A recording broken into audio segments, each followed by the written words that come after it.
Jatend piny Kenya mosedhi rutaya Uhuru Kenyatta koro kwayo rowere mondo mi oneno owuok oko kendo mako lemo mag telo e pacho kaindi ka okoni onge ng'ama biro ketonegi telo e lwetgi. Ponono ni gidwaro lokruok e pacho kaindi. Kane ochiwo twak mare romo mar telo ma bende notisi ni Iganda Leadership Academy bore Nairobi kaindi, Kenyatta wacho ni jogo ma osemako lemo mag telo e pacho kaindi higni machien kanotiyo kod ranyisi mar Tombo ya kod Kenneth Matiba ne odonje telo kane gin rowere maraga ma rowere masani Gen Zs kikriti ni bro migi telo e lwetgi kendo nyaka gitim ikruok makare mar neno ni lokruok ma duto magidwaro okalo e telo makare to mana ka giwuok oko mondo mi gin bende oyiergi.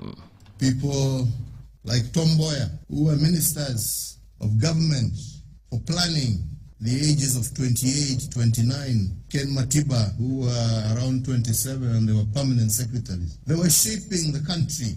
They were shaping the continent at those ages. If you're waiting to be given leadership positions, you will wait until you have gray thinning hair like me and you will have done nothing. Leadership is now, and take it with both hands and feet, and take it with vigor and with confidence, because that is the only way you will change this continent.